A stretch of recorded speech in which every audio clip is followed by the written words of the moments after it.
Yeah, yeah, yeah, yeah, yeah, yeah, yeah, yeah, yeah, yeah, yeah, yeah, yeah, yeah, yeah, yeah. Oh, Tyler's in a food coma. We lost him. We got that tryptophanitis. But hey, Oh whoa, god. hey. Whoa. What happened? What Fortunately, happened? his elbow slipped off the desk. Tyler is back with us. Oh Thank you for shit. joining us. I hope you guys all had a happy and safe Thanksgiving, holiday, Festivus for the rest of us, whatever Mm. you want to call it. Um, a bevy of sports over the long weekend. This is the first time also that, well, maybe not forever, but in like, I want to say like 7 or 8 years where I worked for an employer that gives you the Friday off also. Ooh, there you go. Shut up. So, been nice. Been nice. Mm. Thank you for joining us. Tyler, how the hell are you? It's been too long, my friend. It has. It has. Yeah, but no, doing well. Like firstly to you, look, I worked at Target for 6 Black Fridays, so believe me, No, you don't get that day off. No. I appreciate having the Thursday and the Friday off. Nice to get them both. But no, man, doing well. Had a good Thanksgiving. Been enjoying sports. Looking forward to just a just a buffet of football this weekend, of meaningful football. It's going to be amazing. Doing well, though, Ron. How are you doing this evening? Doing great. Um, Following up on my second Thanksgiving. So, again, Yeah. maybe not at my physical peak at this point, but, now we lean out. Now's the time to, it's cutting season right now. Well, maybe not because Christmas, there's a lot of good food there too. And True. I do have to tack on masks because it's cold. San Diego winter, it's Oh, brutal. I know. Yeah, it's a tundra out there. It could just kill a man. But no, thank you all for joining us. And as I said again, hopefully you all had a great Thanksgiving. Um, Man, it has not been too kind to me on the wagering side Mm, recently. mm. Yeah, we had a I hear near you. miss. We had a near miss today, but fortunately, North Carolina sucks apparently. So maybe that just wipes that out. Shout out to a friend of the program, Braden. I was Mm. trying to just ride that wave. He hit a plus 2,700 last night, but Arkansas Slim was mad, so That's you know true. He might odd have made a few phone calls. odds are, yeah, like, hey, don't take a knee, Air Force. Let's score some points. Like, what? Why would they do that? They had it. There's 6 seconds left, and they're going for the onside kick. They're up by 30. What the hell? What the hell? But happy to be back with you guys. Hit us in the comments. Hit us at the very festively colored link down here as well. Yep. Um, we will take you through. I mean, there's already been a lot. I know we missed the two shows. Monday, I was traveling. Wednesday, didn't really have a way to do it, and Yeah. all the It- circumstances involved. It's Thanksgiving Eve. Come on, take the night off. Just a man, I'm not an animal. Come on, Exactly. Exactly. not uncivilized over here. But this is kind of weirdly like one of the better times for college basketball at the Sure. beginning, because they have all these preseason tournaments where they do have teams that are expected to be kind of elite playing each other. And, most of these teams, yes, they're good, but they're not going to be the same at the end. So Right. it's always nice to see, like, oh man, it's like 1 versus 5, like already.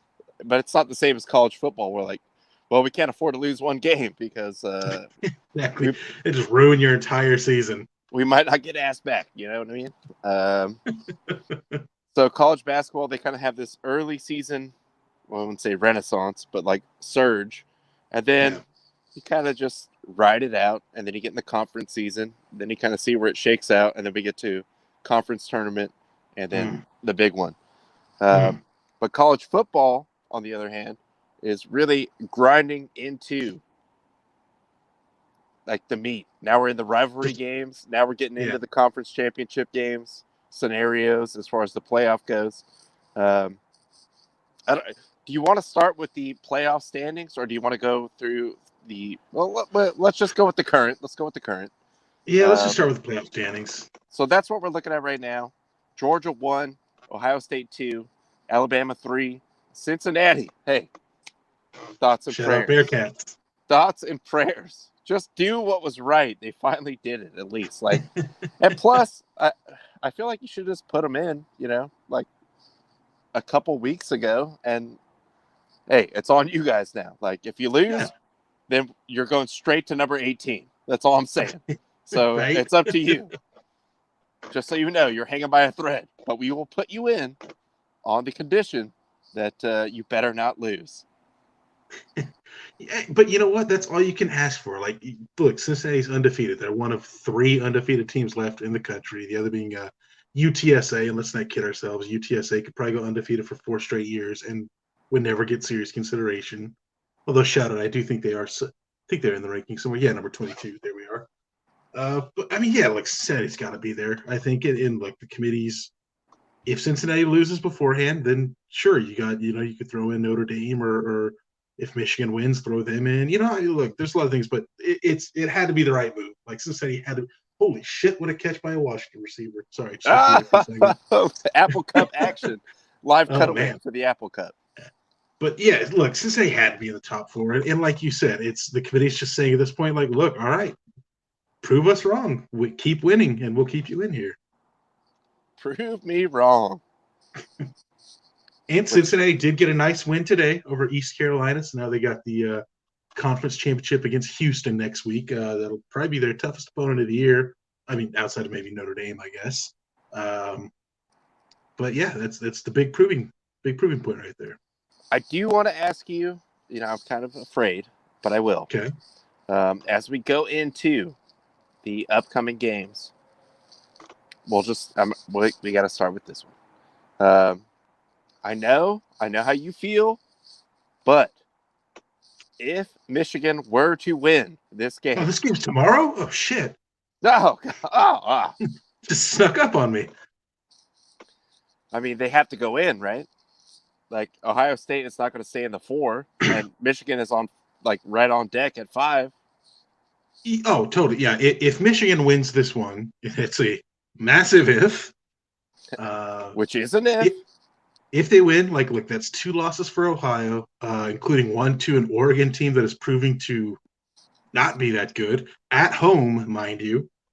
There's no way Ohio has no shot. They're out of it. I mean, this is basically a eliminator here.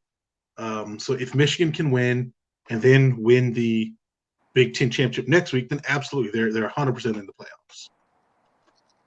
And actually, that brings up a good point too, because as you said, this is an basically elimination game. But hey, there's only one Roadrunners, and that is right. Cal State Bakersfield.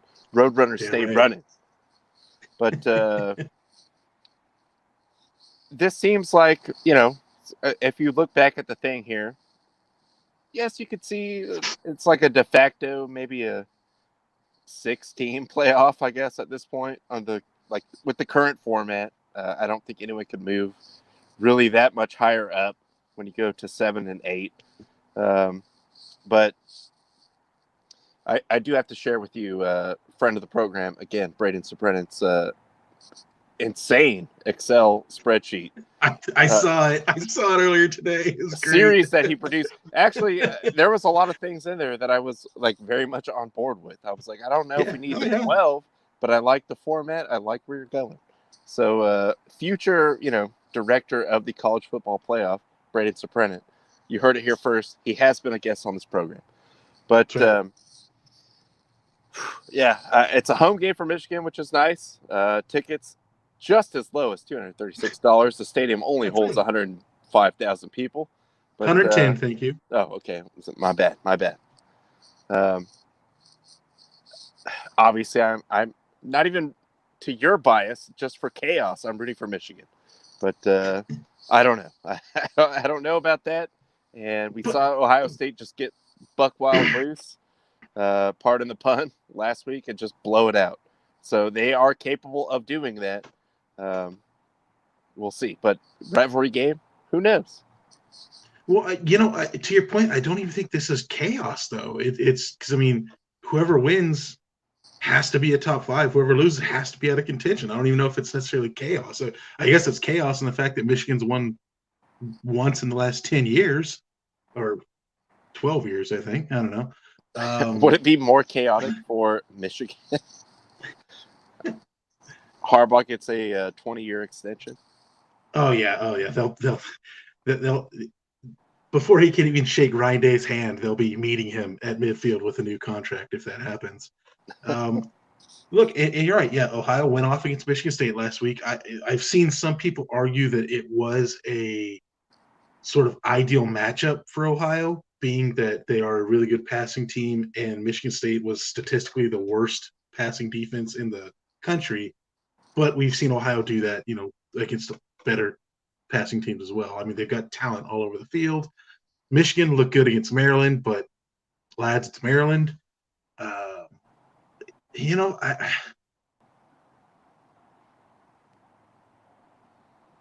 it pains me to never go against Michigan, but to go against Michigan, but at the same time, Harbaugh's never won this game, and I think only one has been close. This is the one. This is the one. I do think that the key to this game will be, as much as I just talked about Ohio's passing, it's shutting down the run game. If you look at Ohio's worst games this year, their run game has been contained and they've been forced to pass way more than they'd like to. Kind of one of the reasons why their run game is so good is because the pass game is so good. And you could also argue vice versa. Like I said, they're loaded everywhere. Michigan's got a good defense, pretty solid defense. So it's not out of the realm. The offense at times has looked very conservative, very shitty. It's not going to be an easy win. If Michigan does pull this off, it's going to be a close game. Can't turn the ball over, can't give Ohio second chances. That -7 is looking pretty good, but you know what? Give me Michigan all day. Michigan money line. Give me Michigan money line. That's all the money line. All right, I love that. The thing that I was really looking at was like 64.5. All right, Michigan, it's not about that action, even at home. Ohio State could probably give you 40, but I don't know. Like we gotta. It's very rare to see a Big Ten game like this, where it's 64. Is this Big 12? What are we talking about? A Big Ten game in November, mind you, in late November. Yeah, you don't really see people running up and down the field too much. I like the under. That's all I can say. But also, let's go Michigan. Well, look, to a point you just said, if it's under, that's probably Michigan's best chance. That is where they want it to be. Yes. Yeah, if it goes over, Michigan can't run up and down the field with Ohio. So yeah, if Michigan's going to win, it has to be the under. So this does have excellent potential. I mean, it also has horrific blowout potential. I didn't want to say that, but yes, there it is. As a Michigan fan, I can say it. We're allowed to say that. Not you, That's right. But me. I get it. But definitely one to watch tomorrow, 9 a.m. on Fox, by the way. Let's start it back up here from the top. Wake Forest, Boston College. Wake Forest having a dream season for a basketball school. And also all the teams that are good at football in the ACC kind of suck. So good for them. You really could just say the ACC sucks. Yeah, that's true. Yeah. I mean, like this is big. If Wake Forest wins, they get to go to the conference championship, play Pittsburgh. If they lose, NC State goes. So big game for Wake Forest. I'll say this: Boston College is terrible. They're really bad. Wake Forest, I'm not sold on them, but they put up a ton of points. So you got to imagine Wake's going to run away with this one. I mean, I hope so. Like, when's the last time we were talking about Wake Forest football? Like a couple weeks ago against Army. Well, I mean, like years before this season, yeah. In the context, yeah. So let them have a season. Let's go. Let's see what's up, Wake Forest. Demon Deeks. That's right. Also, nobody plays defense in that conference. Give me the over. Moving, and yes, even involving Boston College. But on to the next one, Baylor, who has actually just becoming like a sports powerhouse. They're Yeah. obviously they've been good at women's basketball. They're very good at men's basketball, reigning national champions. They just Mm-hmm. won whatever the Atlantis weird bubble dome with you see the lights behind me. I always like watching that in the arena where like everyone's in a blue light. Like, does everyone in there just have a headache or like this seems kind of weird? Like we're sitting in an aquarium right now. I don't know, but I got Baylor all the way. I don't know about the -14, but I'm actually kind of good on the -14. Give me Baylor to cover and win. Yeah, with you completely on that one. Texas Tech, not great. This is definitely a far cry from Texas Tech teams from when we were, in high school and college growing up. Guns up. Plus, Baylor has to win this one if they want any shot at being in the Big 12 championship. If they lose, they're out of it already. So they got to win this one. I think they'll get it. I think they will cover. Just Texas Tech is not very good. But Big 12 game. Smash the over, please. Hit the Always, over. always. Gotta hit the over. On to another Big 12 classic. Bedlam. Oklahoma goes into Oklahoma State in beautiful downtown Stillwater, as great Ted Leitner always talks about. I was like, is it beautiful? It sounds terrible. Like, Uncle Teddy loves it, fool. Well, he's an alum, but it sounds terrible. Like, probably don't go there if you don't have to. I will say the phrase "bedlam in Stillwater." There's just like an image in my head, and I'm like, I want to see this from a distance. I don't want to be anywhere near it. Bedlam in Stillwater, yeah, that just invokes like some kind of weird like 1800s war with Mexico. It's not going to be good. It's not going to be anything good. But hey, I want Oklahoma State because I'm not really invested either way. Let's be honest. But I like Mike Gundy. I like the mullet. He is a man. I think he's now like 50 something. Gotta be, yeah. And I want to see Oklahoma, fall on their face. So this is like obviously both teams want to win a big rivalry game here. Oklahoma State, they've already got a spot in the Big 12 championship. Doesn't matter if they win or lose.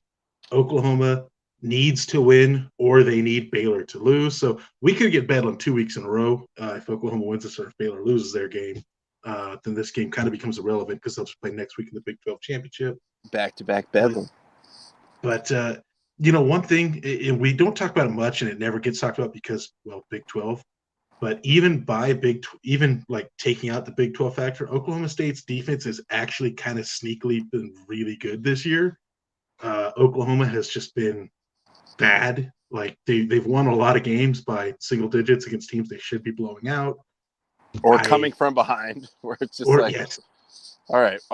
We all saw you guys score like 27 unanswered points in the second half. But why were you down that much? Why were you messing around with Kansas or whatever, like whoever it was? So, I got to say, I like Oklahoma State in this one. I like them to win. I like them to cover. I still like the over. Like, even as good as I say Oklahoma State's defense is, it's still the Big 12. Both teams are going to put up tons of points. Like Oklahoma State in this one. So that sets up a Oklahoma State Baylor matchup in the Big 12 championship next week. Woo! Love it. Love it. We already talked about the next one on the slate here, being Michigan, Ohio. So, I won't even say it. I'm not even here to troll you, so I won't even say. No, say what you got to say. Say what you got to say, man. It's fine. I was just going to say but I won't. All right. Well, I did. Sorry, my bad. Moving on, there might be some inside information on this that we are still efforting. Okay. We don't want to say anything yet. We're withholding it for now. The line is still at 7. So again, do with that what you will. But we do have some inside sources close to the program by proxy, I guess. A friend that I know that was my boss's friend. A guy that knows a guy whose cousin knows, somebody's ex-boyfriend. Hey, he's a guy. Hey, this guy's a guy. He's a guy. Guy's a guy. Hey, but classic. I also look at this too. I just like the going from like we're talking about these Big 12 games, 49.5, 52. And then we go Wisconsin, Minnesota, 39, baby. 39. You want to Big roll Ten those dice? November football. You want to roll those dice? Woo! I don't know. I'm taking the under on that. Big Ten November football, baby. So yeah, this one again, like all the college games that we're going to bring up today have implications on conference championships, divisions, things like that. That's kind of why we're bringing them up here. So this one, if Wisconsin wins, they win the West. If they lose, then Iowa, who had a insane comeback against Nebraska today, will win the West. So I mean, look, Minnesota's playing for pride, playing for Paul Bunyan's axe here, one of the 10,000 trophies that the Big Ten has amongst all their teams. Um, again, some information that we may or may not have gotten. We're efforting to find it's real. Could definitely have massive implications, especially seeing that line at -7. But this also, we cannot be legally, held No, to any kind of standard here because the no. disclaimer is out there. You already And know what it presumably, is. please believe that. There could be some, hit us in the DMs. Maybe we can share some possibly true, possibly totally made up information. I don't know. You know what? Call the hotline, $5.99 a minute. Well, the first minute is free, but after that, First minute's free. yes, Yeah. $5.99 per minute. Yeah. Yeah. Based on the information, give me Wisconsin to win, Minnesota to cover. I think even still based off the information that we may or may not have, Allegedly. Wisconsin, the second half of the season has looked really good, a lot better than when they first played Michigan at the start of the year. Minnesota's kind of been up and down, good, sometimes bad. I still like Wisconsin to win and Wisconsin to cover. And also to your point, this is as a team in the Big Ten that is sort of hitting their stride in a November Big Ten game, kind of you would want like a Wisconsin, an Iowa, just like, all right, we just have a ton of huge fools. We're just going to line up. If we get like 3.2 yards per carry, we are going to win this game. Like we're just going to beat the crap out of you. And that's how it's going to be. That's absolutely Wisconsin ball. Is we just have a bunch of corn-fed boys up front that are just going to wear you down. By the time the fourth ain't quarter, gonna want that over. By the time over, exactly, and over, and over and over and over and over again. They're just not going to want that. I know we talk about linebackers and DBs making those business decisions kind of when you're tired, when you're sore. Same's true with defensive linemen. Like in that fourth quarter, if you're just getting pushed around, you're just kind of not having it anymore. And that's kind of what Wisconsin feeds on. So I think that's going to happen in this game. All right. Well, yeah. So we're 50-50 on that. I like Wisconsin to win, but I will go Minnesota to cover. Maybe. We'll see. Just because Wisconsin offense, we know what it is. Like line up, blow you up, and just run the ball down your face the entire game. But I have seen them hit some weird stalls where it's just like, what, dude? Like 2 quarters of Division I football, and you got 6 points off this? Like, all right. If they have to pass it, they will lose. Like that's the thing. If they have to pass it, they will lose. That's not even in question. Like it might as well be you or me back there, quarterback. Yeah, exactly. I don't know. All these large people were coming at me. What you want me to do? Hey, this is the ticket steal of the slate. Tickets as low as $18. The herd for Marshall. -1, Western Kentucky. Obviously implications again, as Tyler pointed out, with all these games. Woo! Over under 74.5. Yes. College football. That's Conference USA football, baby. That's right. This is the winner of this one will win the East Division and take on UTSA in the conference championship game next week. UTSA again, still undefeated. I mean, this is kind of a coin flip. I've only seen good parts of a couple games for both of these teams. I will say over the last few years, I've really liked the program at Western Kentucky. I think they're really building something there. Hilltoppers have something going, been really successful the last few years. Give me Western Kentucky on the road. I like them to win this one. Yeah, I'm down. Actually, I'm down. Not knowing, enough except for the over/under tells me a lot. That this is going to be nobody tackling anyone. Yeah. This is the exact opposite of the Big Ten football. Yeah. The antithesis. Yes. So if you watch the Michigan-Ohio game at 9 a.m., tune into this at 12:30. Put it on your previous channel. Just flash back to it like, oh my God, it's 30-30, and it's almost going to halftime.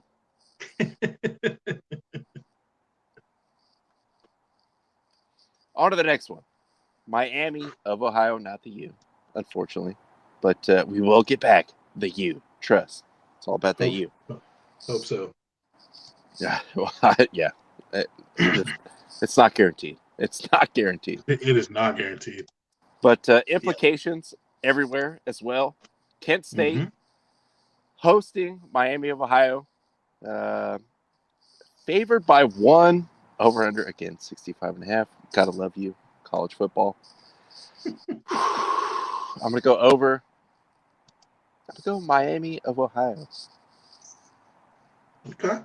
Yeah, this one, winner of this one will win the East Division and take on Northern Illinois in the conference championship next week here. Man.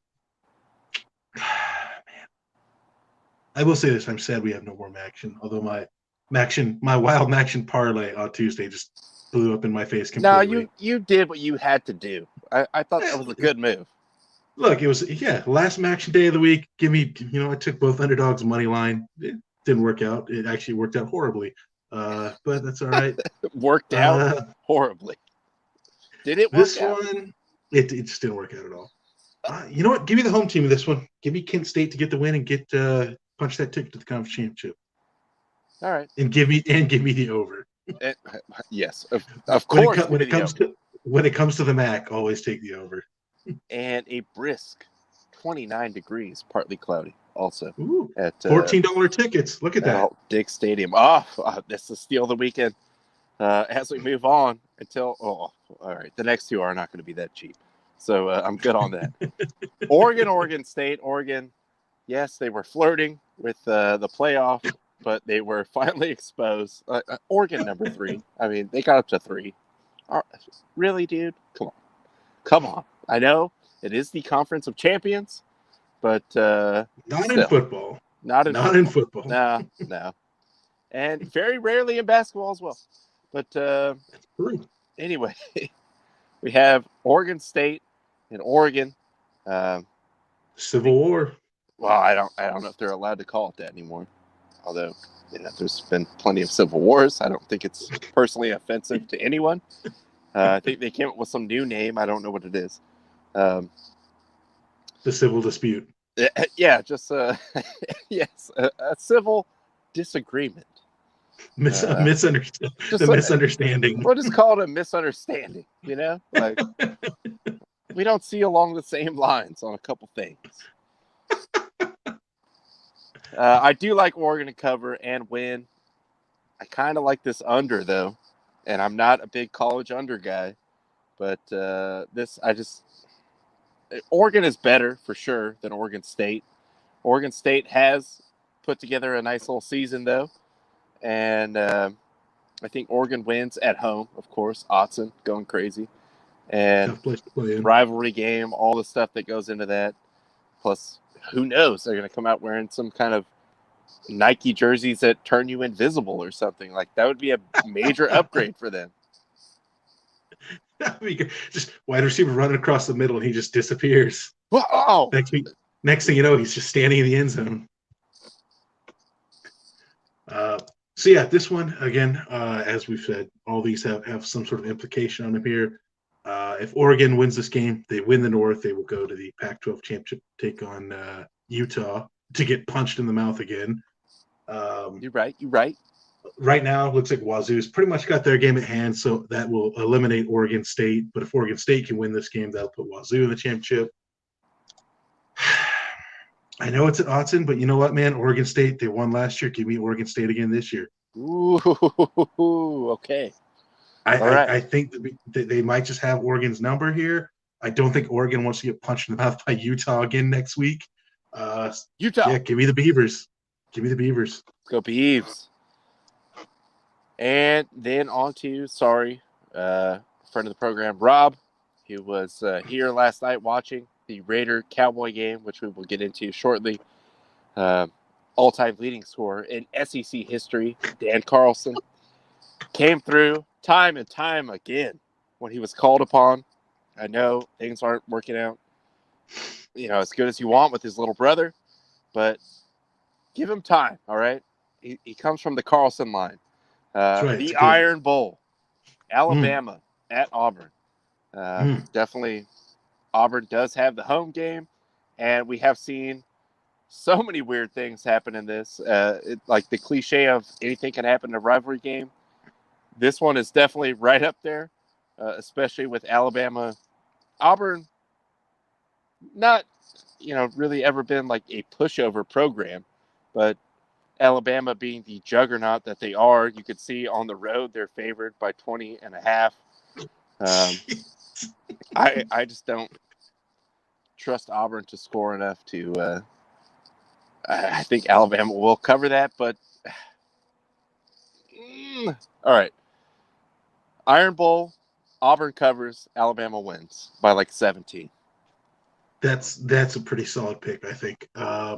So this one doesn't actually have any division implication. This one is just more playoff implication here. Alabama's already got their division locked up. They'll be taking on Georgia next week. Georgia didn't even mention that, but they're playing Georgia Tech. I don't see any way Georgia loses Yeah, that I game. don't see a problem with that.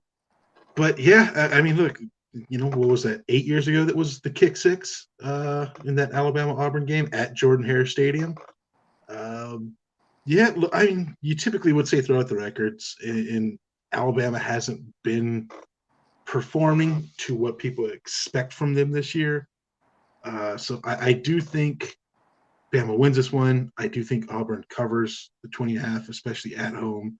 Although it would be a very Saban thing to just absolutely put the hammer down on and this just Auburn crush them. team. Yeah. But also, Bo Nix is like the weirdest college quarterback. Some weeks it's like, oh shit, he actually looks good, and then like 3 plays later, you're like, oh, that's right, you suck. I forgot. Oh yeah, you guys are 6-5 now. Okay. Yeah. But I still think even then Auburn will keep it relatively close, two score game maybe.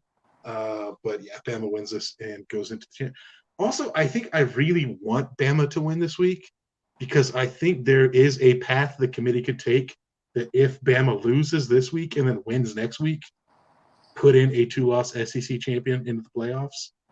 Whereas if they win this week and then lose next week, it's like, well, okay, you're done. We can't put a 2-loss non-conference champion in the playoffs. Yeah, actually, I can see that scenario playing out. Also, tickets as low as $121. Most of the time, as I have learned over my days of wagering, Alabama does cover. But in this case, I feel like Auburn will just, it's 20.5. Like, I think they could just lose by less than that. If this was at Bryant-Denny Stadium, absolutely I would take that 20.5. Well, the line would be like Alabama minus 30 or something. That's true, too. But we will see what happens. A very just loaded slate, and a couple teaser games. Like we had the Egg Bowl last night. Different college football games going on even tonight as well. So the Thanksgiving weekend is always nice for as we get into the rivalry classic week. So a lot of good stuff out there. I'll probably put together some kind of parlay. I will let you guys know. Let's take a look, though, at the Premier League. Ooh. And we got, Saturday and Sunday. So tomorrow, Arsenal hosting Newcastle. I got to go Arsenal all the way. A lot of turnover there. Arsenal. They have actually, despite everything that I ever wanted, turned it around a little bit to become respectable. The next game is a little confusing to me, but I like Crystal Palace. Aston Villa just seems kind of, I don't know what they're doing. Like, they just gotta, yeah, like, it can't even be like we'll get a new coach, or like, the players are the players right now. Another coach is not going to really change it over. I know there was some expectations, even with Grealish leaving, but this team has just not been the team that everyone thought it was going to be. I like Crystal Palace. Yeah, I agree. Wilfred Zaha and Conor Gallagher both are playing really well right now for Palace. Villa's just 11 dudes running around. So, yeah, definitely like Palace in this one. Southampton goes into the Kop at Liverpool. Good luck. No pun intended as we look down, at the next game. But you are being thrown to the wolves. You are going to be destroyed. And, hey, God bless. Thoughts and prayers. Keep it close. Lose by 2 or less. That would be great.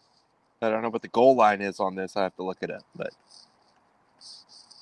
yeah, this is just Liverpool's going to win. Like I can't see any way. Southampton, they just don't have the attack to keep up with Liverpool. Like I think teams have shown the way to get to Liverpool is just go all out attack. Like just go all out. That's what Brentford did. That's what West Ham did. Because Liverpool plays that high line with their back, so they can be beat. Ings isn't there for Southampton anymore. I don't see it happening. Wolves go to Norwich. I like Wolves. Norwich definitely has shown a little bit of hey, we are actually professional Premier League players. Don't just totally dance on our grave just yet, but Wolves definitely going in the right direction. And Norwich is just not, they just don't have the players. Like, I don't see where, like, a little run here and there, yes, it's going to happen over the course of a long season, but Norwich, that team is just, man, like, I don't see that holding up at all. Norwich is a classic example of the difference between the Premier League and the Championship, because they dominate the Championship. Anytime they go down, they dominate the Championship, and then they come back up and just get slaughtered. Oh, yeah, no, they'll go down. They'll be back again. Don't worry. They'll be back soon. But, to suffer the same fate.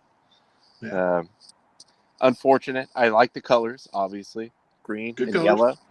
Timu Pukki, still my boy. Leeds going to Brighton. I like Brighton in this game. Neither team has really been impressive overall recently, but I'm going with the home team. Leeds just has not got off the starting block. Like, they're not doing Leeds things of just banging in a bunch of goals and also giving up a ton of goals. Like, this is what we expect from Leeds. Like, okay, 3-4. But we're seeing a lot of Leeds games that's like 2-1. Like, all right, this is not the Leeds that I know. Like, it's not Bielsa ball. Yeah, I mean, like, I know Leeds has had some issues with injuries. Like, Rafinha's not been in every game. Bamford's missed most of the season. Yeah, I just think with all the injuries and kind of like you playing that typical Leeds ball, and Brighton is a very, very defensive team. You know what? Actually, I kind of like a tie in this one. I could see a tie. Man, I could. Leeds, it's just weird this year because even when they would lose all these games, they would still be scoring like 2 or 3 goals a game and lose. And now they're like happy to get 1. So I don't know, maybe 1-1 tie. Yeah, I could see it. I mean, Brighton is not by any stretch of the imagination super dynamic as far as scoring, but I think they have a little bit more of a cohesive idea of an attack. On to Sunday, the Bees, our Bees, host Everton. This is going to be a big one, I think, for Brentford, just in the context of the season, because they came out so strong at the beginning. Yes, promoted, underdog story, whatever, but they look so good. They look so confident. Mm-hmm. Everton, talent-wise, is still a better team, and they have been playing, a little bit better. A little bit. Just a little bit, a little bit, a little bit. Hey. They do still have a ton of injuries to some of their key players too. But Brentford needs to have this one at home, I think, just to sort of reassure, the fans, like, we are going to stay in this league. We're going to ride this thing out. And I still like the way Brentford plays every game. They play hard, and they just play to score. Like, they just play like they're playing against anyone. Doesn't matter. Hasn't worked out the last couple of weeks, but I like Brentford at home in that. And the Spurs. Sorry, Justin. Oh boy. Sorry. Look, Spurs. anybody can lose to Mora, okay? Anybody can lose to the Slovenian champions, all right? That is true. This is a game that Spurs have to have it. You got to win, and you got to win by 2 or more goals. Let's just be real here. I know coaches knew he's not going anywhere for the time being, and he already came out and said, well, I found out what the problem is, and all our players suck. So that's the main thing that I've seen since I've been here. Yeah, I mean, look, Burnley is really bad. Burnley's not a good team at all. Spurs, even as bad a form as they've been in, what I don't understand is like how they aren't getting off like 80 shots on goal. Just between having Kane and Son, how you're not like getting shots on goal was amazing to me. And they're mad who's come on for Son. Yes. So they just go Spurs. Like, that's the way they play, or they should. That's how they should play, but they haven't been. But I think like this is the week to do it. Like this is the week the Conte is just gonna be like, all right, look, guys, just go out and do what you want to do. Like, just go out and run. Just fire every shot you can. Spurs have to win this one. It's Burnley. Come on, we gotta win this. Next one, Watford going to Leicester. I like Leicester, obviously.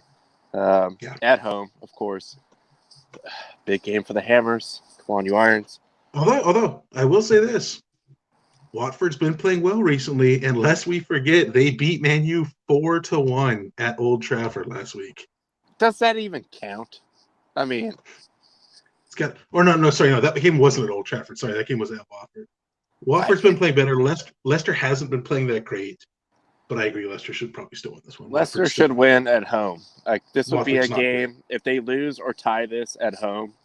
Even against Watford on a little bit of a warm-ish streak, you're going to look back at this at the end of the year and be like, we should have had that. Like, we needed that one. West Ham going to Man City.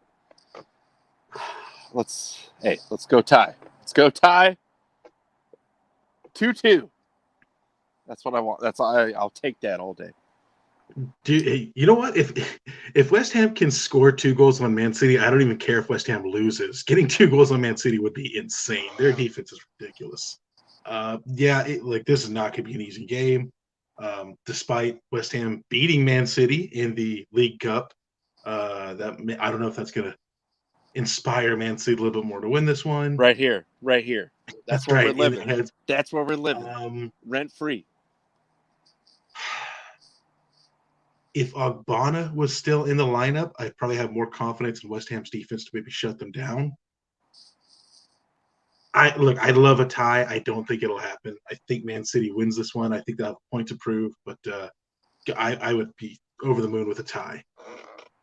Yeah, look, we know Man City can get those goals up. It's not a matter of if, it's just when, and how long can you weather the storm. Like, it's just a war chest of all these guys that just keep rolling out at you. You're just like, oh my God, dude, this guy came off the bench. Exactly. And he scored 3 goals. Like, what is going on? But I will say this, shout out West Ham into the round of 16 in the Europa, baby. We are going. Kings of Europe, West Ham. And then Man United. Oh boy. Shall we say in a transitional period, I guess? Goes into Chelsea. American Messi, the greatest player on earth, Pulisic, is back. Right. I don't know if he's going to start, but he did score last week. Hopefully that got him a little bit more, bars over there with the coach. Like to see him get a start, but I don't know. Man, this could be though, like one of those chaos games. Like even when they say like in like the NFL or college football, even like, all right, coach just got fired. Doesn't happen as much, obviously, in college football until the end of the year, or whatever. But Right. like maybe they rally behind and just like, hey, we are still good. We have good players, and you could see like a shock surprise win here.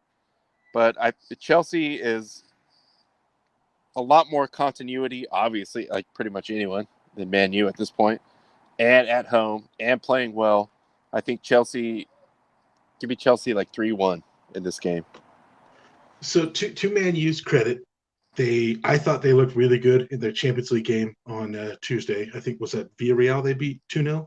I thought Man U looked good. I thought they looked good in that one. They did announce today they are hiring a new coach, a former director of football at one of the Russian teams. I can't remember. Somebody that can bring some discipline. Some kind of sanity. Chelsea, they've just lost Ben Chilwell probably for the entire season. N'Golo Kante, he's a little hurt, may or may not play, and that's going to be huge. That guy is probably the best defensive midfielder in the world. Actually, not even probably. I will just go and say he is. So they're dealing with a little bit of injuries. That said, Chelsea, just like Man U, or like Man City, they've just got like dudes coming off the bench, like they can fill in no problem. Reece James is on an unbelievable run right now. Kai Havertz will be playing. I don't have Werner's been looking better. I don't know if Lukaku's going to be back or not. Chelsea 2-1. I'll go 2-1 Chelsea. All right. I'll settle for that. And I do, in the back of my mind, like, this could be just a shock. One of those games. Like, Man United does not have bad players. It's Not just at that all. the overall situation at that team is bad. So you don't know what who is going to show up, what team, like, all together is like, are we going to try, or are we just giving up, or... Well, Harry Maguire's not going to show up. That guy hasn't shown up for a game at all this year. True. He's been probably the worst defender in the league this year. Hey, shout out, friend of the program, Harry Maguire. But he'll still, he'll still celebrate for scoring a goal against San Marino. Hey, that's a big goal on your resume, notch on the belt. And yes, also CEO Nick, I did catch that Raiders game, and that takes us into our next point, which is, before we get into the weekend's games and our picks, the games yesterday on Thanksgiving. Man, I thought this was the one, Lions. This was the one. The Lions always play on Thanksgiving. They had the lead late. I was listening to the Lions radio broadcast. Oh. You could tell, though, like, when they had the lead, they knew, like, they're closer to it than I am. They were just like, man, the Lions, like, they had so many chances to be way more ahead, and the penalties are killing them, and all this different stuff. Like, it's just, like, you could just hear it in the voice without them saying it. Like, when is it going to come? When is the other shoe going to drop? And the Bears come through and win. And the Lions, sorry, Dan, remain winless. But the line was 2.5. Good teams win, great teams cover. Go for the cover on the Lions. I know that because I had that I had Lions plus 2.5 on my parlay. So I was kind of sweating it. But once I saw the Bears trot that field goal team out, I was like, man, I don't even care if they hit this or not. I don't even care. No, the Lions cover was like a hot pick. If you're going to do like a Thanksgiving parlay or take this into the deck, I was like, dude, the Bears, like, they have a hard time scoring also. And the Lions always keep it kind of close. They just always lose. It doesn't matter who they play. They keep it close and then blow it. So I was hoping this would be the one. This would be the win for Motor City Dan, biting a turkey leg at 50-yard line. Biting a turkey's kneecaps. Yeah. It's already dead, Dan. Chill out. Let me ask you this. Because, look, I've been on the Detroit bandwagon. Ronnie jumped off a while ago. That's fine. I'm off. I'm way off. Let me ask you this. Have you ever seen a better 0-10-1 team in the history of the NFL, though? I don't think you have. I mean, you've never seen a better 0-10-1 team. Name a better one. Do it right now. Can't do it. All right. Best 0-10-1 team you've ever seen. Can't do it, won't do it. Talent-wise, probably been some better ones. But, hey. And then Swift goes out. Like, dude, we had it. That was killer. We had it. God, we had it. Alas. That is their one reliable offensive weapon, and him going out was just absolutely killer. How long must I wait, Motor City Dan? Please, just give us one. Go out like a G and get one. The Thanksgiving one would have been the one. Because you guys always got one. Everyone would be kind of, all right, obviously we're going to be in last place, whatever.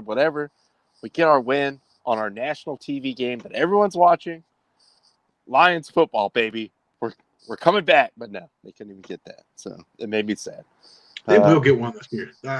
They will get one this year. That was the one. I feel they still have Denver.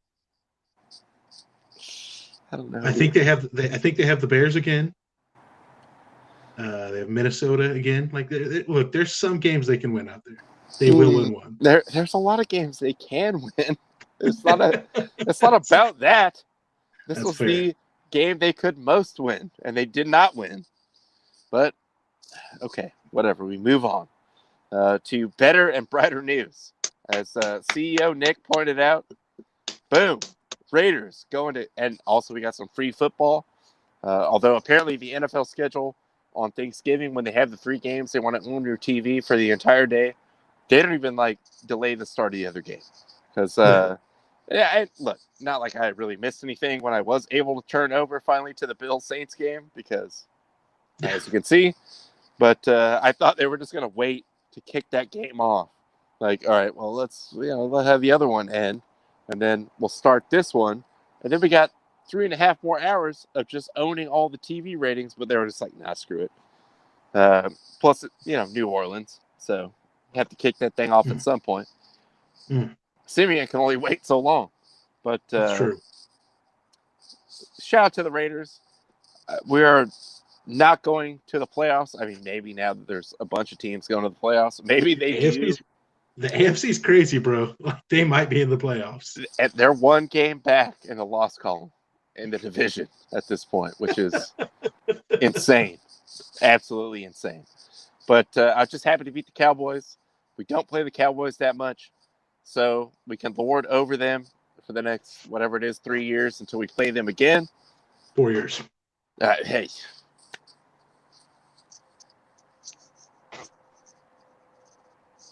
I thought you were giving the Godfather hands, the Paisan hands. Hey, football Richie. Football Richie, that's my guy. Look, we've had to deal with a lot. All right, Carr did have a good game. He had a very Carr game. Didn't blow you off the map, and then you look back, and it's like, 2 touchdowns and over 300 yards. Didn't have the turnovers. Didn't do the hey. That wasn't the same message popping up more than once. That was 3 separate messages Justin just put in there. Well, shout out to your boy, dude, for all the DPIs. What's the deal? Terrible. 4 DPIs for 90 yards, something like that. All on 3rd down. All for conversions. And as I told both of you guys, very reminiscent and painful to me to watch of the Trayvon Mullen game against your Chargers on Thursday night. I was like, dude, he's done. Like, for this game, he needs to not be out there. Just pull him out. He's out there playing to hope nothing bad happens to him instead of trying to do something. So at that point, you're already on the back foot, and it's just like, oh no, and oh no, you're lost. Just get off the field. Just fake a headache. Go into the blue tent and hide. Get Yeah, off like when you see a TV. pitcher throw like 2 or 3 wild pitches, like within a couple batters, you're like, dude, just get him out. Just get him out. Like it's not there. It's not there today. It's not coming back. Like he is a professional. He is elite enough to be at this level, but tonight ain't the night. Like it's spiraling. Like, and you can see it happening where you're just like, Mm-hmm. now he's reaching at guys. Now like, it's just like, dude. I felt bad. It was helping the Raider, and I was like embarrassed for him. Like I was like, this is like a car crash, like in slow motion. Like Well, that's it. sub Like him. when that's happening, if you're Derek Carr, like you're not reading the formation of defense. You're just looking for that one defensive back. Like, is he out here? All right, that's where I'm throwing the ball. That's the exact same thing that Chargers and Herbert did against, Yeah, like I said, Mullen last year. Like, where is he at? Who's he lined up on? We are going after him because yeah. you can just see his head spinning. Like, all right, I'm hoping for one good play, but I don't know what I'm doing. I'm just reacting to everything. I'm not doing anything. And it just got worse and worse and worse and worse. And it was just like, oh, dude. All right. I Well, think hey, wait. I think we have on the, well, we don't have, we're working it out with the smoke and scan people because, they're a lot bigger than us. But for now, on the Chew Dental Lab Celebrity Hotline, we do have our Lions, RIP, and soccer historian, and Cowboys insider, no ID Justin, joining the program. Justin, I mean, I know it's not great right now, but how are you doing? All things considered, how are you doing? I mean, just keep. oh no, did he freeze on us? Oh no, he froze. He froze.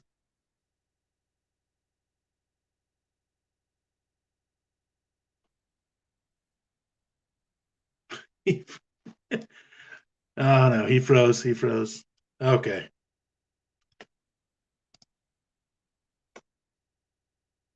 Okay. Okay. Well, great technical features. Of course, it's almost 9 o'clock. So, of course, that's when this is going to happen here. Do we have him back? Is he back? Oh, God. All right. No. Okay. Well, this is good. Good timing. This is what you expect from us here. While we try an effort to get Ronnie and Justin back on here, let's just go ahead and go to the next game here because I have a feeling that Justin was just going to be very, very sad about everything here. So the headline game in the Thursday night slate, Bills go into New Orleans and just absolutely destroy the Saints.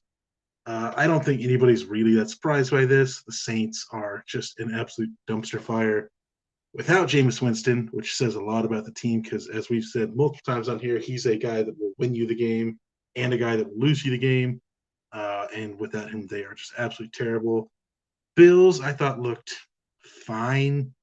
Didn't think they looked great. They looked good enough to get the win against New Orleans.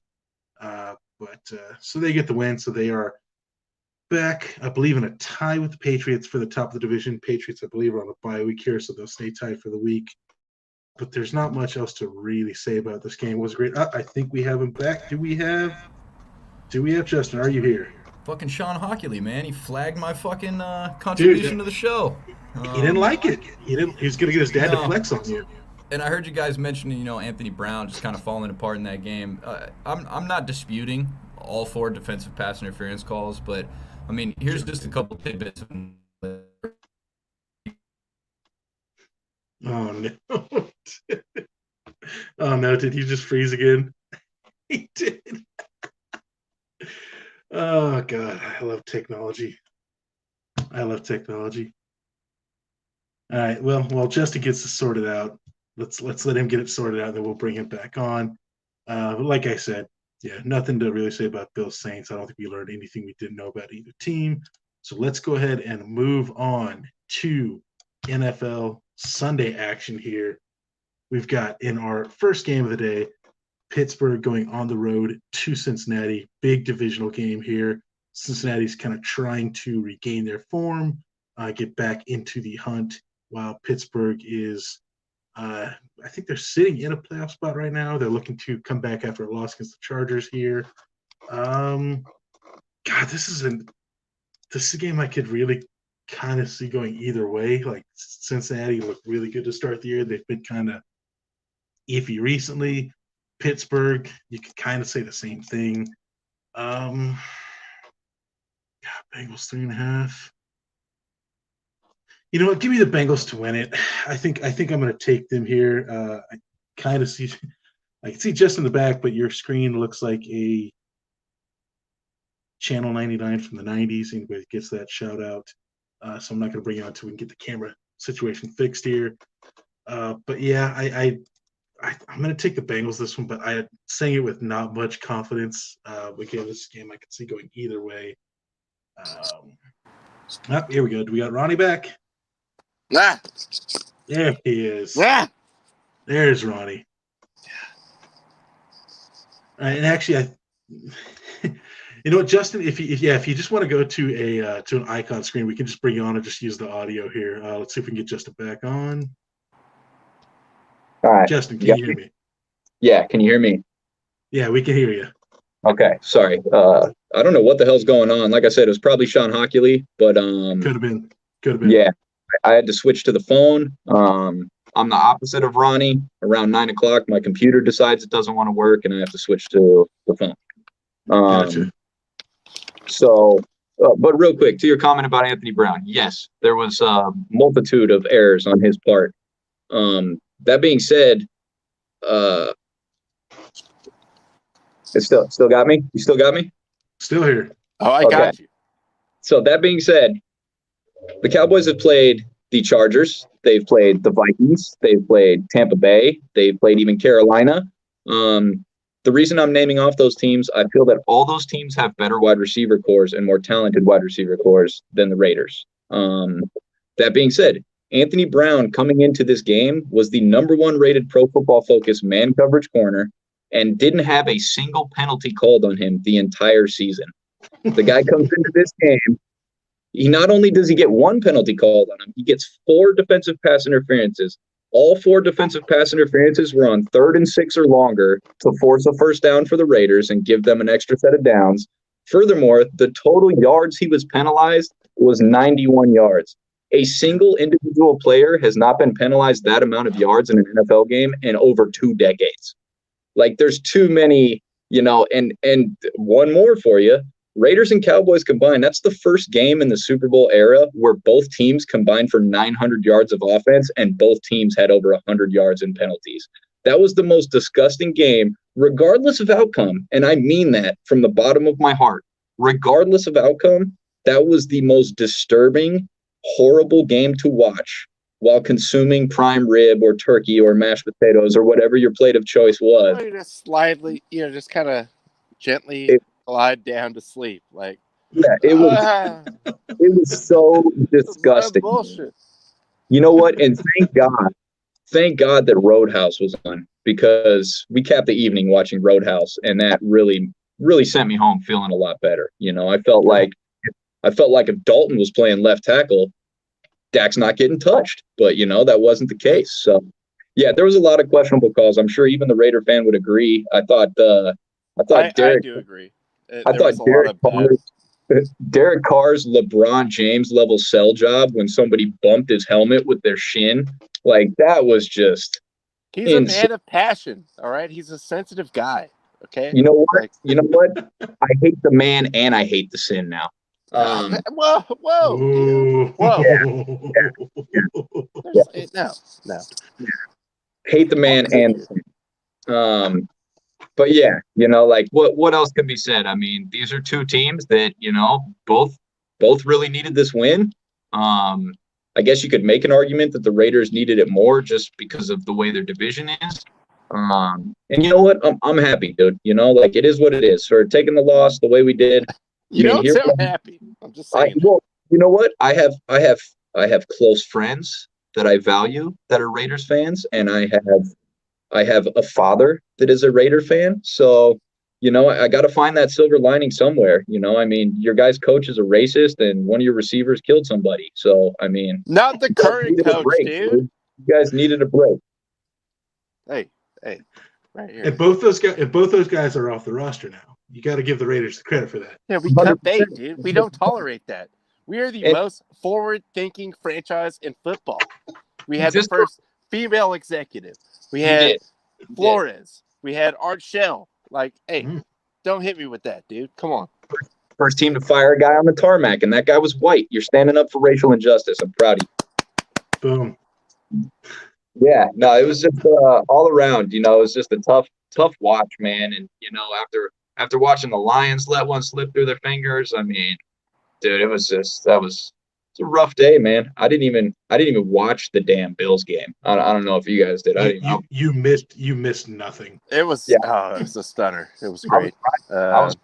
I get no fucks were given by me about that game. So I what? will tell you this, Justin, and this is not obviously it's not. There was so many things that upset me watching the Raiders.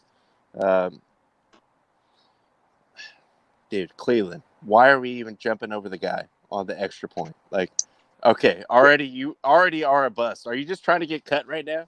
Abram, Hey, you no, suck, dude. come on. Abram is like the super poor man's like, strong safety. Like he likes to like mix it up on run plays. Like, all right, but he can't cover anyone.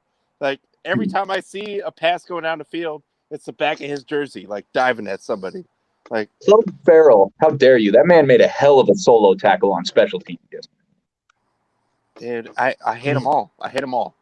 But I'm happy that we won, just so I can like throw that in your face. But again, I'm fully on board with your point. That was an ugly game to watch. There was a lot of stuff like with the fight, the thing that went, on the punt. I was like, and then the guy's mic cut out. I was like, oh my god, dude! Like he's saying like disqualified. You could see it on his lips, but you're like, who's disqualified? Like we don't know what's going on. Like Derek Carr is disqualified. He wasn't even there. Like what the hell, dude? Like I was expecting all of that to happen.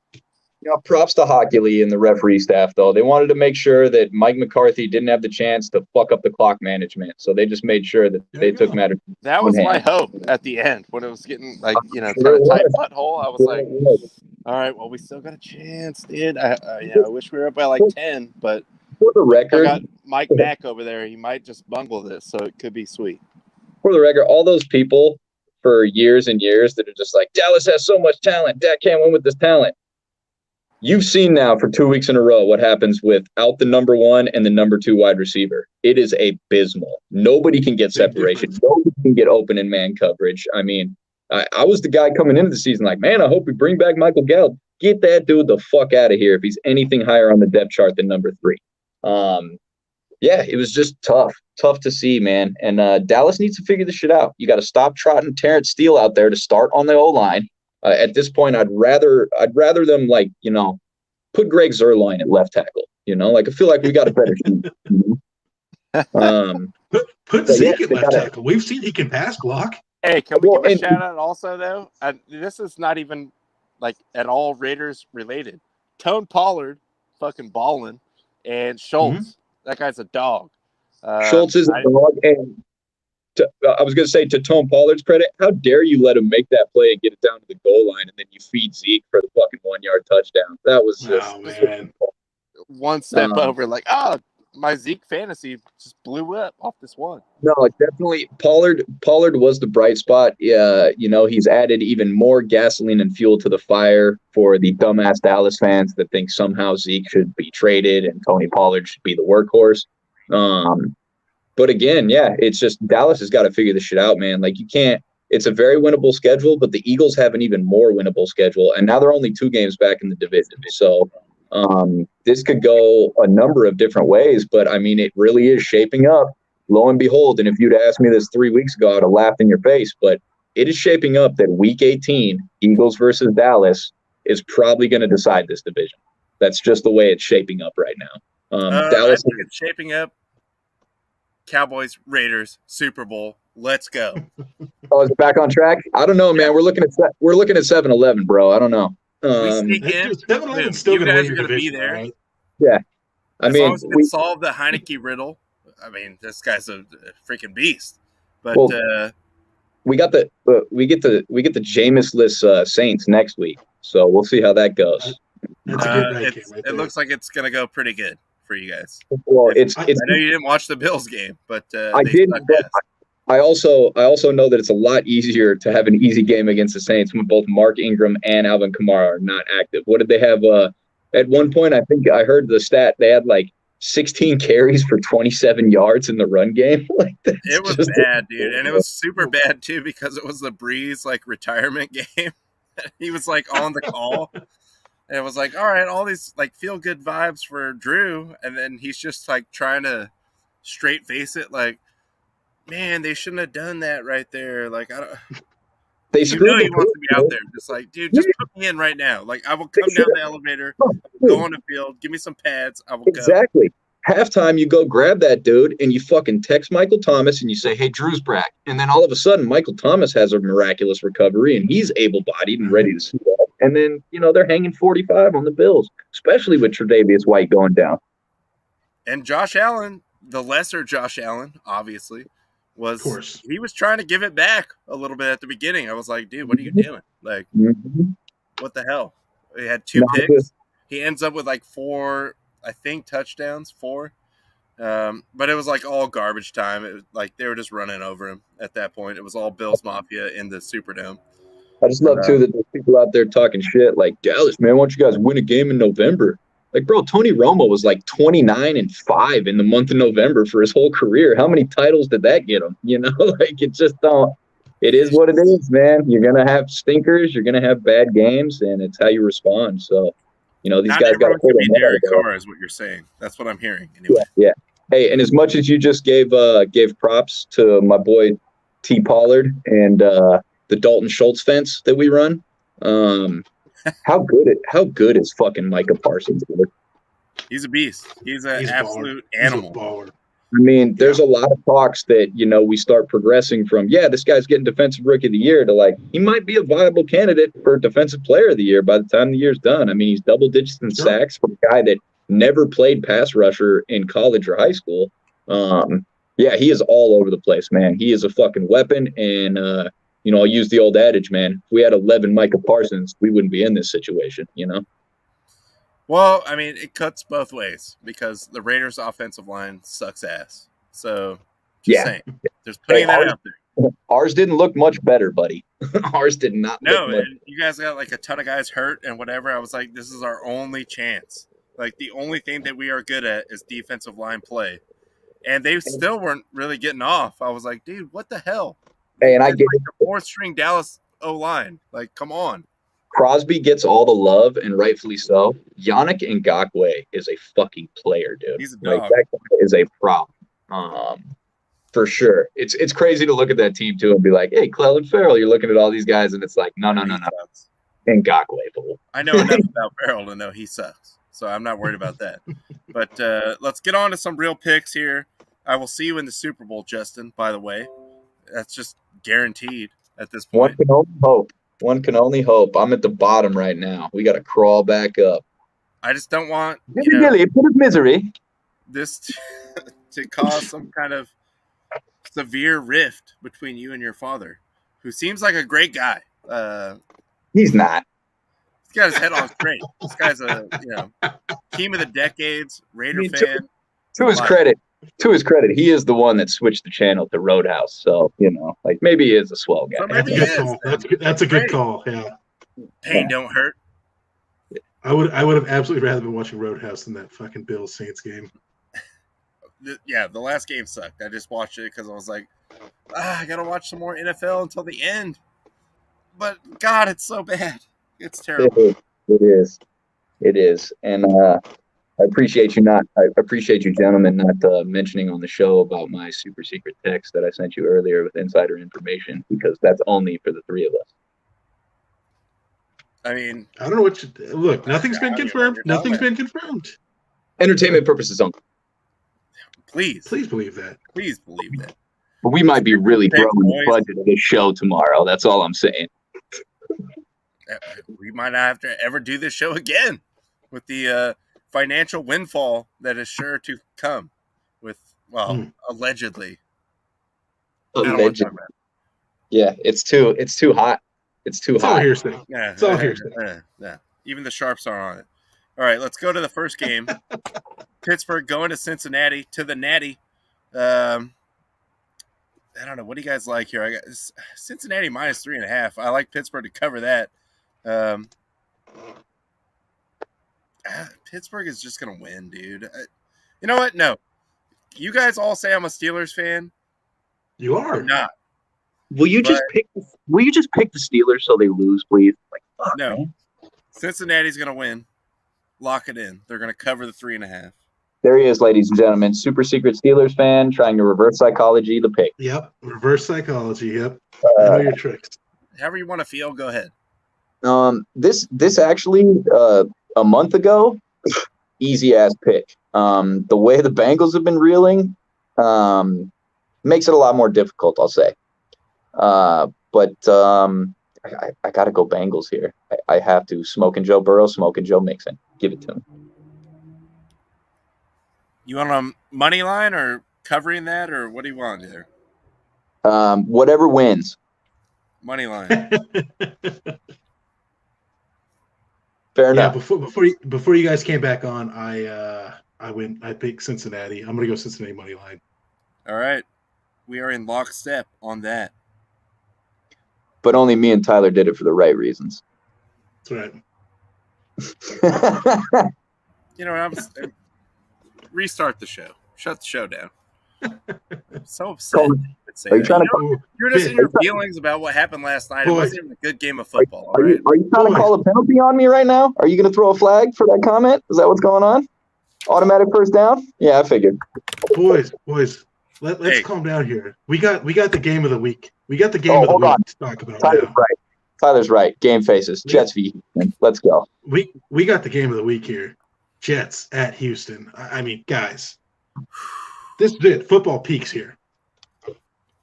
Look, as the man that picked Houston against Tennessee, I mean, is there really any question where I'm going? Give me the Jets. Yeah, I already lost all my papers throwing all these flags on Justin. All right, here we go. I like John Hockley and figure out how to organize those better. I'm not friends with the man. I just deal with him down the cut. Piece of shit. He'll never be as buff as his dad, dude. Yeah, there's a lot of inadequacy, Napoleon complex things going on there. I get it. All right, so you got Jets, Justin. Yeah, I'm taking the Jets. You want the 2.5 or no? Just win outright. Win outright? Come on. Who's playing quarterback for the Jets, by the way? Big Mike White. Oh, come on. Magic Mike White's back? Give me the Jets, dude. I don't need the points. Well, I'm going Houston. At home. They're looking okay, and they will cover, and they will win. Oh, you guys are finally coming around. I am not. I am going to take the Jets plus 2.5. I'm not saying they're going to win, but if they lose, it's going to be close. Give me the Jets plus 2.5. All right, let's go to the next one. You guys are upsetting me. Tampa Bay going to Indy. Indy is really on a hot streak right now with the nice win, especially at Buffalo, outdoors on the road against. Well, I mean, Buffalo, that kind of improved their resume again. I know it's not like college football, but Buffalo balled out on the Saints that just suck. Won the game they had to win.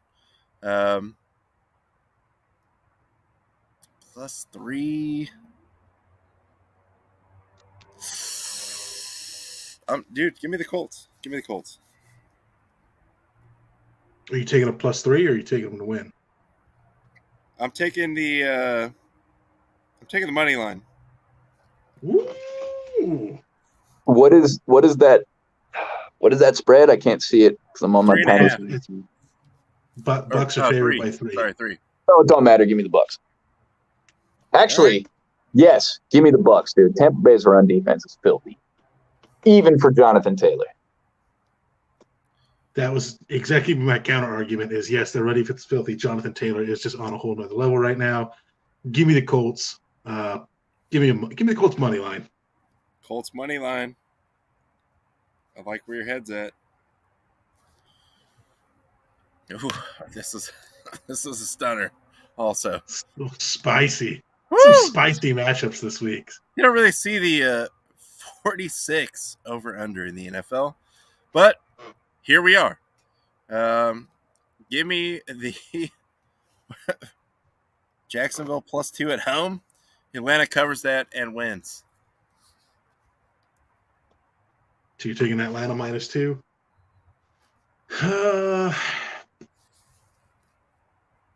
You know what? Give me the Jags money line. I'm gonna go wild on this one. Give me the Jags money line. They're gonna get the win at home here. I don't even know you anymore. What's wrong with you? Get late in the year. I'm going crazy. Hey, hate to break it to you, but Atlanta blows ass. Give me the Jags and the money line. Oh. Both of you disgust me. Two guys taking the Jags, and neither of us take the points. I love it. What is wrong with you? Anyway, I'm so upset I can't even. It's gonna spit right now. Carolina goes to Miami. Miami favored by 2.5, which the home team is always favored by 3. So that is basically a pick'em game. Give me Carolina. I think the Cam wave continues, and I think they win that game.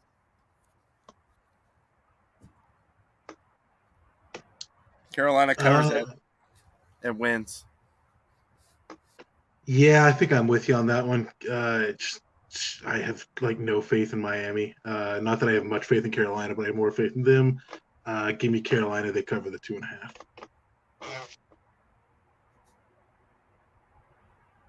Justin. He's not even going to talk on this game. He doesn't even care. That's how you feel?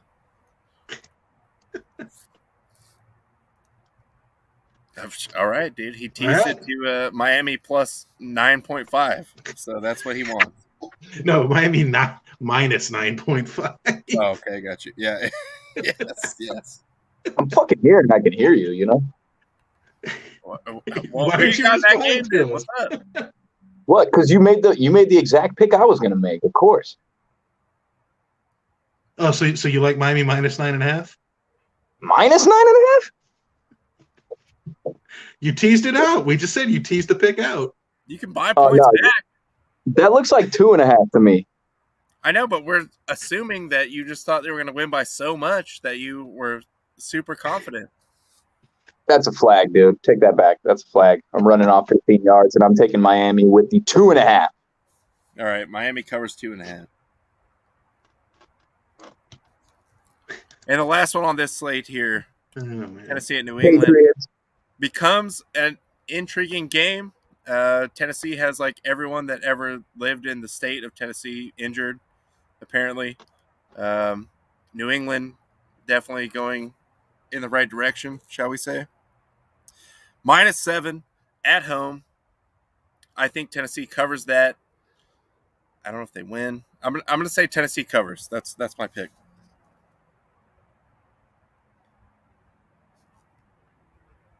Justin, thoughts on this one?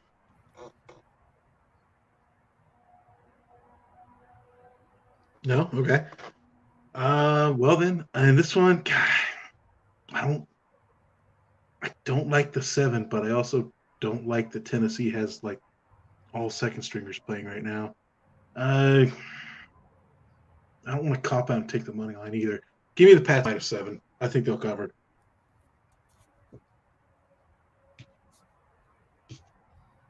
And Justin abstains.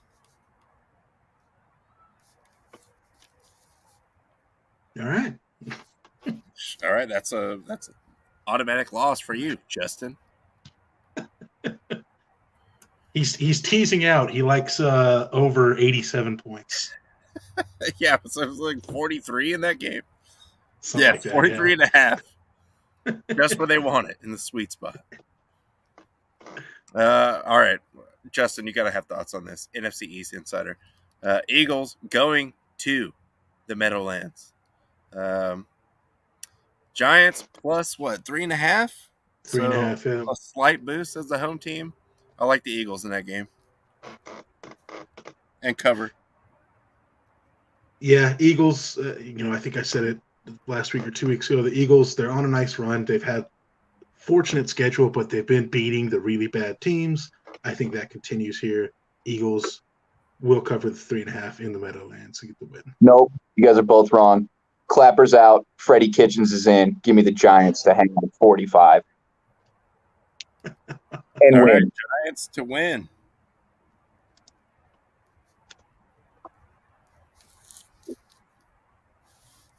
And Do no, you that's want not to recount picking on with your what Patriots Tennessee pick? No, you didn't hear. I said Patriots right away. Oh, all right. Patriots win. Cover the 7. They're favored by 7 against Tennessee. That's what I'm They're favored saying, by dude. 7. My pick was Tennessee covers yes. and loses. No, give me New England. Because even though he didn't coach there, he's going to treat coaching against Mike Vrabel as if he coached there. So he's going to run it up. Well, he coached him. Yeah. He beats the crap out of his assistants and his former teams. That's kind of he's got a track record there. That's the way it goes. All right, Tyler, if you want to dip your toe in the water of this next one. Yeah, Chargers going into Denver. Look, I've said it on It's a here a trap. million times. It's a trap. It's a trap jumping game, ahead of me. You're jumping ahead of me, guys. You're jumping Yeah. ahead of me. God. Look, on paper, Chargers got to win this easy. Look, again, Denver's got a lot of great players. Quarterback, no. Coach, no. Chargers have all the talent in the world. That said, historically, they struggle against Denver, no matter how good or bad Denver is. Even all that being said, last week kind of gave me a little bit more confidence. Cloudy. Last week gave me a little bit more confidence in the Chargers. I like them to win. I like them to cover the 2.5.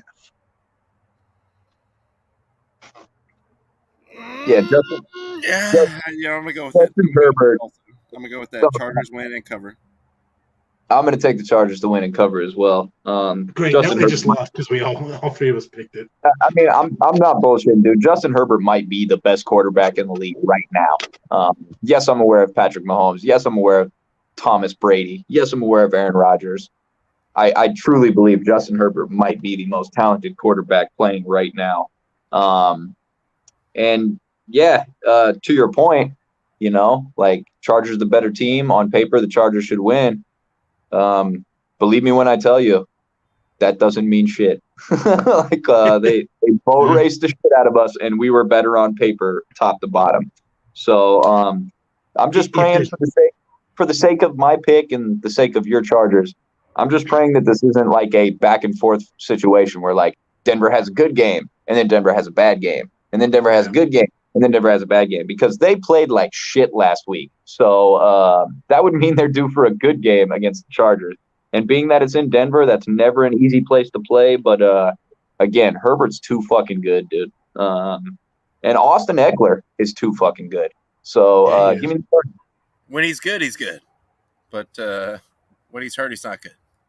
Austin Eckler, one of the only men, I believe he is the only man in the league. 5 rushing touchdowns, 5 receiving touchdowns. Doesn't make sense. Another reason I feel a little bit better about this, again, like you said, it is in Denver. And as I said, historically, the Chargers, for whatever reason, always struggle against Denver. But Denver's doesn't have a run game that I'm really afraid of. And I'm even saying that with the Chargers' terrible run defense, I'm not overly concerned about the Broncos' run game. All right, you know what? I'm changing mine. I'm going to keep your guys in. Give me the Broncos. To win or to cover? It's because you mentioned to him the run comment that swayed him. I could see it on his face. Dude, you don't want to go up Rocky Mountain High? Bad things happen over there. Are you taking the point? Are you taking the points or the money line? Plus 2.5. Give me the Broncos to cover. Yeah, Broncos money line. There you go. And I will put you guys down as Chargers. On to the next one. Potentially, I guess maybe game of the week status here. Rams going into the frozen tundra of Lambeau Field. A brisk 35 degrees, partly cloudy. I'm going with the Packers at home. So how concerned are you about COVID, Toe? Look, he already showed his foot. He said it's not a real thing. He just has a broken foot. Rex All right. Ryan saw the foot and he loved it. We can say that right Yeah, now. I bet he did. I bet he did. Give me the Rams, dude. Matthew Stafford has spent the last decade plus being fucking Aaron Rodgers' bitch because he has no help. Now he gets to roll into Lambeau with a shit ton of help on his roster. Everything has always gone so good for him. Yeah, no, that's not true. I understand that, but I'm fairly certain I can't get the exact year. I want to say 2 years ago though. Lions swept the season series from the Packers like in recent history. One of the last years was Stafford. They won both games against Green Bay, and I think they only won like 7 games the whole year. So, yeah, I feel like the Rams had that kind of extended break. They've had to, they've gotten to reset. They've gotten to get some guys, healthy. And I just think they're going to dial it. Obviously, Bobby Trees ain't out there. That fucking hurts. But I think you're going to see a lot of Higbee. And I think they're going to maybe actually, I know this is surprising from a Sean McVay offense, they're actually going to commit to the run this week. I truly believe that. And Green Bay's defense has played very well, but you don't go into Lambeau when the temperature is sub 40s and win chucking it 50 times. So I think Stafford knows that better than anybody on that Rams team. So, yeah, give me the Rams. Plus, I really need the Packers to lose to keep the hopes for number 1 seed alive in the NFC. All right, well, I can respect that. Justin, I already saw that you weren't buying into the one guy's tweet saying that that was out of the picture for Cowboys. It's like, really? They're like 1 game behind. Like that's still possible. But yeah, no, when I saw that, I was taken aback because it's like I get it. Arizona's out in front, but like, I mean, they can lose a game or two. I mean, are we just assuming that everybody in front of Dallas is not going to drop a game the rest of the year? Like, shit. I'm echoing Justin on this one. I really like the Rams this one. Obviously, look, it's close spread, 1 point. Might as well just be a pick 'em. I do think the Rams will go in there. Look, Stafford's got the experience playing in Lambeau. He knows what to do, what not to do. And like Justin just said, he's actually got talent to help him out now. So, yeah, I like the Rams to go in there, kind of right the ship. They've been a little iffy the last few weeks. I like them to right the ship and get the win against Green Bay. All right. Well, I mean, it's sad when you guys are wrong, but anyway, moving on to the next one. Minnesota at San Francisco. San Francisco -3. Dude, I'm on the Vikings on this one. I'm taking the Vikings. I don't think San Francisco is all that they are cracked up to be. And hit Minnesota money line. My rule. That is a 1:30 West Coast kickoff time for Kirk Cousins. Give me the Niners to roll. Damn.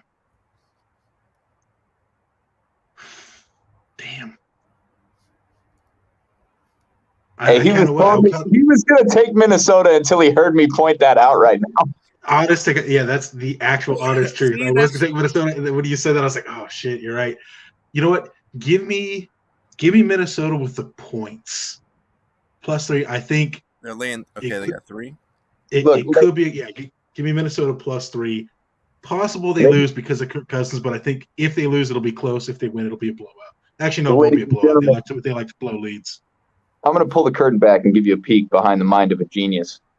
When we go to make our picks, I look at Minnesota's game, I look at the start time, and I look at the location. And that determines who I'm picking. Hey, it's a smart system, man. Again, ladies and gentlemen, please. It's like I'll always bet on the gray horse, right? That's what they say. Yeah, it's always the fastest one. Yeah, all right. Like Minnesota +3 on this one. Also, just now you down Niners -3. So they're covering, right? Or you want money line on that? Just win. No, they're covering, dude. All right. Good on that. Cleveland, Baltimore, on to the next game. Is that really what they say in horse racing, by the way? Like, pick the gray horse? I have heard that, yes. I've heard that. I've heard that, yes. I feel like when you bet on horse racing, you should just bet on the fastest horse. Genius! Why is nobody just thought of that? Is always the fastest one, so I'm just trying to help you out, bro. Oh, got you. I don't actually see the horses when I do satellite wagering at the Antelope Valley Fairgrounds. See, that's the first mistake. You got to watch the prance around in the little paddock. That's right, yeah. Oh, he That's looks right. strong today. That's the one. I've also heard people say look for the one that takes the crap right before, like the latest before the race starts. Yeah, they're That's light. the one to bet I mean, on. they're just ready to shoot Yeah. out of the gun. More Cleveland at aerodynamic. Baltimore. But I feel like if Cleveland, you're you a horse, never know what you're going to get. Also, to a lesser extent, Baltimore as well. Just because of my fantasy bias, and I need some Freeman points in a couple of these leagues. Give me Baltimore, cover the 3.5. Baltimore wins and covers. yeah, I'm right there with you. You can lock me in for the same thing. I got Baltimore winning and covering. Yeah, same. Both teams are kind of struggling, but I feel like Baltimore is at least a little bit more consistent than the Browns. They're at home. I like them to win. I like them to cover. And then on to which I obviously expertly photoshopped into this, the Monday night game because of all the Thanksgiving games. Shout out, bumping this up to where we have the usual little cutout piece here, the missing tooth in the bottom right corner. I was able to fit in the Monday night game, which a lot of weird stuff with this. If you look at it, first of all, Seattle at Washington is a pick'em. I mean, even if you think back to the beginning of the season, you'll be like, no way, dude, no way. But Washington at home, give me Washington, dude. Give me football team.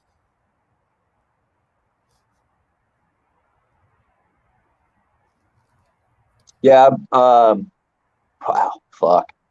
Both these teams suck. Yeah, I know. It's a weird time. Strange time to be alive.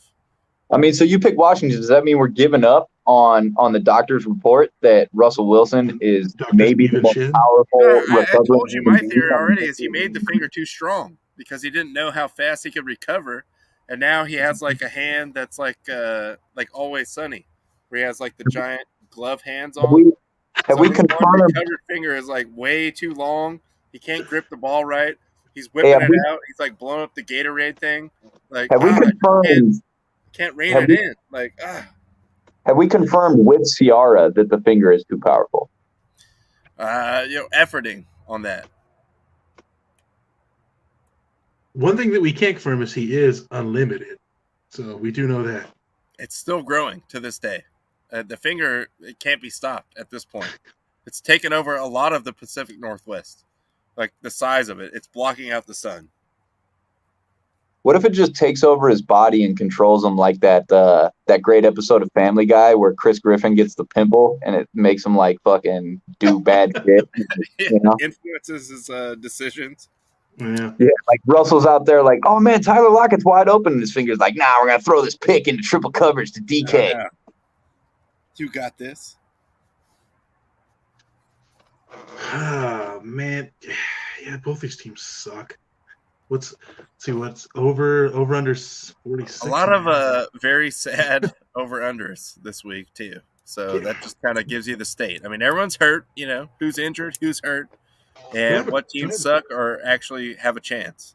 I get it. Do I have a coin? Do I have a coin somewhere? Flip it. This will work. Whatever. Let the coin decide. Here, I got you. I was gonna say, who's this? The coin says Seattle, so that's who I'm going with. All right, Seattle it is. The coin landed straight on its side. I don't know who to pick. Oh, that's a tie, bro. You got to call a tie, fool. You got to predict a tie. Oh, that would have been sick. Okay, no, yep, change it. Tie. Right, NFL tie. Wants the tie. That is the stone cold lock of the week of the century. Look, when one of us correctly predicts a tie, it's going to be a monumental moment in the show. I'm going straight to work for Caesars. If one of us picks a tie days in advance, just clip it. Yeah, clip it, send it to the MGM Sportsbook. Yeah. This is going to be a tie, and I'll be making books for them. All right, and Justin. Fired 2 weeks later when you get everything wrong. Yeah, checks out. Wait, what's your pick, though? What? Football team and Seahawks. Oh, yeah, I didn't make a pick. I was too busy talking about his super strong fingers. Fuck, that game sucks so bad. You know what? Give me Washington. I already picked the Giants. Let's just pick a bunch of NFC East teams because I don't do that very often. I will say this. Obviously, I want to beat you guys on my picks every week, but if the, no pun intended, tiebreaker is Tyler picking that tie, I'm so in. I'm so in on that. If somebody accurately predicts a tie, do they just win for the entire year? Just You like it should doesn't just even matter walk what the out. record Yeah, you is. just Yeah. No, that's the thing is that what's funny is like if any one of the three of us correctly predicts a tie, the other two are going to celebrate that shit almost as much as the guy that yeah. predicted. You know? Oh, hell yeah. Yeah. I feel like this is kind of like tie season also though with the we have some Thanksgiving teams like some obviously Thursdays going on, so short weeks, whatever. We still don't really know who is like elite. I like the tie pick, so I'm down on that. You know what? I'm circling that on my chart. There we go. It's circled. But we will see. We will see what happens. I've been 50% for the last 2 weeks that I actually tracked this. So if you want to get on this 50% wave, or just flip a coin and make your own picks, I guess you could do the same thing. That's where we're at. But thank you for joining us.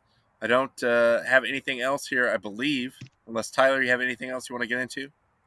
Flag. Just looking at, we got a flag there. Delay of game, delay of show. I guess that Duke Gonzaga game's looking pretty good. Duke up by 2 with 4.5 minutes left, so we might have to jump on that as soon as the show ends. Hey, how good is that super tall, wacky, waveable, inflatable arm white guy that Gonzaga has, though? Like, that guy's fucking legit, dude. I was going to say on which team, because it sounds like it could be a guy on Duke also. No, it's the guy on Gonzaga that's like 7 foot, Timmy? 160 pounds. Ah. Are you talking about Timmy? Hey, his frame projects, though. You know, he could tack on some muscles for the next level. That's white Durantula. But what are you talking about? True, he needs to keep that lateral agility. Hell yeah. Hey, like clockwork, baby. Football season podcast. Always go 2 hours, bitches. There we go. Well, thank you all. Thank you all for joining us. I hope you had a great Thanksgiving. And happy holidays. Obviously, as we're getting into the crazy time, hopefully you didn't get stabbed trying to go for an air fryer at the Best Buy or whatever today. Fortunately, I was able to not participate in any of that because I don't know why anyone would do that. But good for you. If you want to do that, all power to you. Hey, happy holidays, everybody except the Hockey Lee family. Yeah. They got to work that out in their own house. That's not my fault. Bro, they don't have holidays. They just have bicep sessions. They just have curl sessions. That's it. Yeah. And that's a daily thing. You even lift, bro? Hey. No, they actually don't lift weights. You know how they get big ass biceps? Right here. Because Flags. Yeah, they do 876,000 reps of flag throwing a day. Off the Bowflex. Yeah. No, they measured Sean Hockley on the gun, dude. He's throwing like 112 mile per hour gas. Oh yeah, dude. Yeah. Can't wait to let that thing go. Yeah, he's just a Aroldis Chapman out there, just firing. Pete Carroll, man, don't let him get a hold of that flip phone fucking challenge flag that you got, because he'll shatter that shit.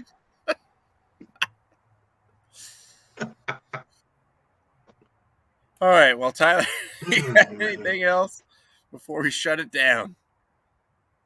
Yeah, go blue. Go blue! Come on now, let's go. Let's get in that playoff, baby. I have one more thing. Can you just ask Nature Boy if it's going to be a Raiders Cowboys Super Bowl this season? The answer is yes, you son of a bitch. Oh, thanks, man. I feel way better. Forget that 7-Eleven talk. I feel way better now. See? I'm telling you, 7-Eleven still wins your division. You're still in the playoffs at 7-Eleven. Hey, 7-Eleven's open all the time, bitches. That's right. That's right. Always a chance. Thank you for joining us. We will get back with you on Monday as I run it. Well, actually, when Tyler wins our picks here with his tie, that ends up shattering the universe, and he gets a job with the MGM group or whatever. But thank you, guys. We love you. You know the drill. Keep the fire.